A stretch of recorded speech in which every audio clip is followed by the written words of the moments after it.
a person could never forget. The first time she rode a bicycle, the first day of secondary school, her first heartbreak. But none of those memories came close to the one that haunted her every time she closed her eyes. Christmas Day. The snow had fallen all morning, covering the roads in a blanket of white. Children had laughed as they built snowmen, neighbors had exchanged gifts over garden fences, and Christmas music had drifted from every house on the street. It was supposed to be perfect.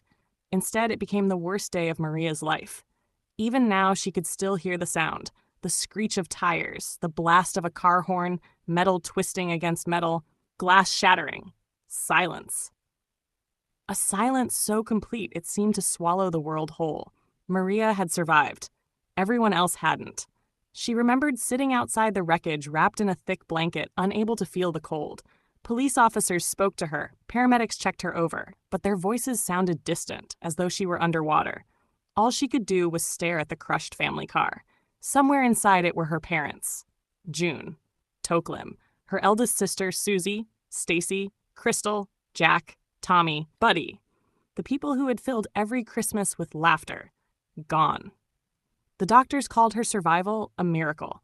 Maria called it a curse. For weeks, she barely left her bedroom. Every photograph in the house felt like a knife twisting in her chest. Every Christmas decoration became another reminder that she'd been left behind. She would have given anything at all, for one more day with them. One more family breakfast. One more argument over who had stolen the last pancake. One more hug from her mom. One more terrible joke from Dad. One more chance. The smell reached her first. Burnt toast. Maria frowned. Hospitals didn't smell like burnt toast. Slowly, she opened her eyes. Sunlight poured through cream-colored curtains. A poster she'd forgotten she'd ever owned hung crookedly above a wooden desk. A pile of school books rested neatly beside a purple backpack. Her heart skipped. No. She threw back the duvet and jumped to her feet. The room felt smaller, warmer, familiar. She stumbled towards the mirror hanging on the wardrobe door. A 14-year-old girl stared back at her. Dark brown hair, bright green eyes, freckles scattered across her cheeks, the face she'd had years ago. Maria reached up with shaking fingers and touched her own cheek. The girl in the mirror did the same. This isn't real. A loud knock interrupted her. Maria! Came a cheerful voice through the door. You planning on sleeping until lunchtime? Buddy? Her breathing stopped. No, that wasn't possible. Buddy was. The bedroom door burst open before she could answer. A 12-year-old boy with messy hair grinned at her. Hurry up, he laughed. Mom said if you don't get downstairs in 2 minutes, I'm eating your pancakes. Maria stared. Buddy blinked. You okay? Without thinking, she crossed the room in 3 quick steps and wrapped her arms around him. Buddy froze. Maria? She held him tighter. Tears spilled down her face. He was warm, alive. His heart was beating. She could hear it. She could feel it. For the first time since Christmas, Maria cried. Real tears. Not the numb, empty tears she'd cried alone at night. These were tears of relief. Buddy awkwardly patted her shoulder. Did I do something? Maria couldn't answer. He was here. He was alive. She eventually let go. Buddy looked completely confused. You've gone weird. Despite everything, Maria laughed through her tears. You have no idea. Buddy scratched his head. I'm telling Mom. He hurried downstairs. Maria stood frozen. She needed answers. Fast. Her eyes landed on the calendar hanging beside her desk. January 3rd, 2019. She felt her knees weaken. 7 years. She had gone back 7 years. Somehow, impossible as it sounded, she had been given another chance. A second chance. Not just to live her teenage years again. To save everyone.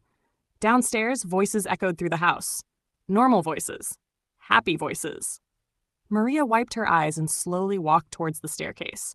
Every creak beneath her feet felt strangely familiar. The family home hadn't changed. The framed photographs still lined the hallway. The same little dent marked the wall where Tommy had once crashed his skateboard indoors. The smell of pancakes grew stronger as she reached the kitchen. She stopped in the doorway. For a long moment, she simply watched. Susie stood at the cooker, expertly flipping pancakes. Stacy was stealing strawberries whenever she thought nobody was looking. Crystal sat quietly reading while pretending not to notice Buddy trying to sneak extra syrup. Tommy leaned back in his chair, balancing dangerously on 2 legs. Jack laughed at something on his phone. June carried mugs of tea to the table. Toklim searched every pocket he owned. Has anyone seen my car keys? They're in your jacket, June replied without even looking. Toklim checked. Sure enough, there they were. The whole family laughed. Maria's vision blurred. She remembered standing in a silent cemetery only days before. Now, here they all were, laughing, breathing, living. June noticed her first. There she is. Her smile instantly faded. Oh, sweetheart, what's wrong? Maria crossed the room before anyone else could speak. She hugged her mother so tightly that June almost dropped the teacup in her hand. June gently rubbed her daughter's back. Bad dream? Maria nodded. It was easier than explaining the truth. Because who would believe her? Who would believe that she'd watched every one of them die? That she'd somehow traveled back 7 years? That she knew exactly when death was coming? Nobody. Not yet. Breakfast carried on as normal. Buddy complained that Susie always made Maria's pancakes bigger. Tommy insisted he was innocent when June asked who'd left muddy footprints in the hallway. Crystal rolled her eyes. Jack teased everyone equally. It was noisy, messy, perfect. Maria barely touched her food. Instead, she memorized every smile, every laugh, every tiny moment she'd once taken for granted. She would never take them for granted again, because somewhere in the future, Christmas was waiting.